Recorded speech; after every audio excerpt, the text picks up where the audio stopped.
আমরা প্রথমে প্রদেশ কংগ্রেসের পক্ষ থেকে আপনাদের শুভেচ্ছা অভিনন্দন জ্ঞাপন করছি। আমার সাথে আছেন প্রদেশ কংগ্রেসের ট্রেজারার শ্যামল পাল, আমাদের কংগ্রেসের সদর জেলা কমিটির চেয়ারম্যান তন্ময় রায়। আমরা যে বিষয়টা আজকে আপনাদের মাধ্যমে আগরতলাবাসী, রাজ্যবাসী এবং বর্তমান আগরতলা এবং রাজ্যের কর্ণধারকে নজরে নিয়ে যাওয়ার জন্য যে বিষয়টা বলার জন্য এখানে উপস্থিত হয়েছি, সেই প্রসঙ্গে খুব স্বল্প পরিচয়ে কয়েকটি কথা প্রথমে যে কথাটা বলতে চাই যে ভারতীয় জাতীয় কংগ্রেস 140 বছরে স্বাধীনতা আন্দোলনের ঐতিহ্যের অধিকারী সহ দীর্ঘ দেশ শাসন, রাজ্যে রাজ্যে শাসন এবং শাসনের অর্থ কংগ্রেসের কাছে হচ্ছে এই জনকল্যাণে, জনমঙ্গলে, দেশ এবং রাজ্যের উন্নয়নের কাজ। এই অভিজ্ঞতা সম্পন্ন দলের রাজ্য শাখা। আমরা মনে করি রাজনীতি আমাদের কাছে জনগণের কল্যাণ, মঙ্গল এর ব্যতীত কিছু নয়। যদিও এখন প্রায় অধিকাংশ ক্ষেত্রে রাজ্য এবং কেন্দ্রে যারা ক্ষমতাসীন তাদের কাছে রাজনীতি এবং রাজনৈতিক ক্ষমতা হচ্ছে ব্যক্তিগত স্বার্থ চরিতার্থ করা, ব্যক্তিগত সম্পদ। একাংশের, আমি সকলকে বলছি না, একাংশের ব্যক্তিগত সম্পদ শ্রীবৃদ্ধি ঘটানো, দম্ভ, অহংকার আর স্বৈরাচারের নিদর্শন। এমনই একটি ঘটনা গতকালকে আগরতলাবাসী এবং রাজ্যেরও হয়তো ইতিমধ্যে অনেকের নজরে গিয়েছে এবং আমরা এমন একটা ঘটনার মুখোমুখি আমরা হয়েছি।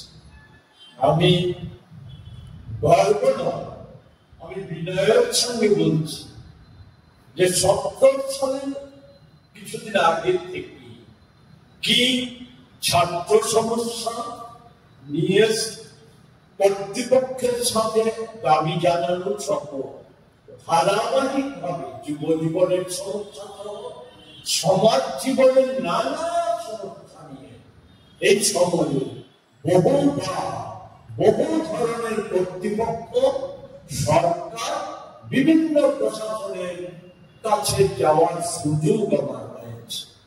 এই সম্প্রতি এই দলের মাননীয় মুখ্যমন্ত্রী কাছে 6 তারিখ আমাদের প্রদেশ কংগ্রেসের একটা প্রতিনিধি দলের যাওয়ার সুযোগ হয়েছে। আমাদের রাজ্যের মাননীয় প্রদেশ সভাপতি আশিস কুমার সাহা, আমার যতটা মনে পড়ে 3 তারিখ মাননীয় মুখ্যমন্ত্রীকে চিঠি দিয়ে আমাদের প্রতিনিধি দলকে একটা আলোচনার, রাজ্যের স্বার্থ সংশ্লিষ্ট বিষয়ে আলোচনার সুযোগ করে দেওয়ার জন্য একটা প্রস্তাব পাঠিয়েছিলেন। পৌর নিগমের ঢোকার মুখটা, সেই মুখটা ব্যারিকেড দিয়ে বন্ধ করে অসংখ্য পুলিশ, আমাদের সদর এসডিপিও সহ পশ্চিম থানার ইন্সপেক্টর আরো একাধিক পুলিশ অফিসারের সমাগম সেখানে সেখানে বলা যায় যে অসংখ্য পুলিশ দিয়ে সেখানে একটা সন্ত্রস্ত পরিবেশ তৈরি সেখানে চেষ্টা করে। ভদ্রতা, সভ্যতা, শালীনতা এসব তো আমরা এখন আশা করি না, কিন্তু আমরা যে জিনিসটা প্রত্যক্ষ করলাম যে আমরা সেখানে প্রায় 45-46 মিনিট অবস্থান করার পর ওই পাহারাদার তথাকথিত দলদাস পুলিশ অফিসার তারা আমাদেরকে বললো সকলকে তো আমরা ঢুকতে দিতে পারবো না, জানতে চাইলাম যে কেন বললো না সকলকে তো আমরা এখানে ঢুকতে দিতে পারবো না। আমরা বললাম না ঠিক আছে ঢুকতে দিতে পারবেন না, সকলে আমরা যাবো না, আমাদের প্রতিনিধি দল যাবে। বললো প্রতিনিধি দল কজনের কি আছে কি বিষয়? আমাদের সামনে তো আছে আমাদের যে মেমোরেন্ডাম তাতে প্রতিনিধি দলের নাম উল্লেখ করা আছে। আমরা বললাম দেখে নিন এরা যাবে, এটা নিয়ে কাগজ নিয়ে একবার ভেতরে যায় আবার ফিরে আসছে আরেক অফিসার যায়। 45 মিনিট অতিক্রম করার পরও সুস্পষ্ট ভাবে আমরা জানতে পারি নাই যে আমাদের মেয়র সাহেব বা পৌর নিগমের কোন প্রতিনিধি আমাদের ডেপুটেশন গ্রহণ করবে কিনা, এটা আমরা জানতে পারি না। এই ক্ষেত্রে আমি শুধু দুটো উদাহরণ, একটা হচ্ছে যে সম্ভবত 89-90 সাল তখনকার পৌরসভা অ্যাডমিনিস্ট্রেটর ছিলেন মিস্টার, আমার নামটা ঠিক মনে নেই, অ্যাডমিনিস্ট্রেটর ছিলেন। মুখ্যমন্ত্রী কে ছিলেন আমার মনে নেই, হয়তো বিভূতি বিকাশ।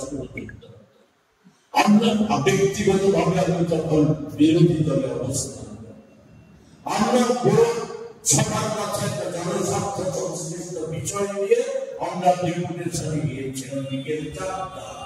সে সময় পৌরসভার ভেতরে চেয়ারম্যানের ঘরে সেখানে সংশ্লিষ্ট দপ্তরের মন্ত্রী, অফিসার এবং অ্যাডমিনিস্ট্রেটরের মিটিং চলছিল। ওরা খবর পাঠায় যে আমাদেরকে অপেক্ষা করতে বলে যে আপনারা অপেক্ষা করুন, মিটিং শেষে অ্যাডমিনিস্ট্রেটর সাহেব আমাদের সাথে কথা। আমরা অপেক্ষা করেছি, স্লোগান চলছিল। সেই দিনও কোন রকম বাধা, সেই সময়ও কোন রকম বাধা সৃষ্টি হয়নি। প্রায় সন্ধ্যা হয়ে যায়, অফিস উত্তীর্ণ হয়ে যাওয়ার পর আমাদের তাদের মিটিং শেষ হয়, আমাদেরকে ডেকে পাঠান, সেখানে আলোচনা হয়। সেই আলোচনা অফিসের সংশ্লিষ্ট কর্মচারী আধিকারিকরা যাদের প্রয়োজন তারা ছিল। আলোচনা সেখানে সম্পন্ন হওয়ার পর আমরা সেখান থেকে ফিরে আসি। যে অভিজ্ঞতা আমাদের আছে, আমি আজকে এখান থেকে বর্তমান পৌর নিগমের মেয়রের কাছে আমরা একটা বিষয় এই সংবাদ মাধ্যমের মধ্য দিয়ে জানতে চাই যে আমরা দেখে নেবে আমরা যে দাবি সনদগুলি আমরা তৈরি করেছি কোনটার মধ্যে কোন অযৌক্তিক দাবি আছে কিনা।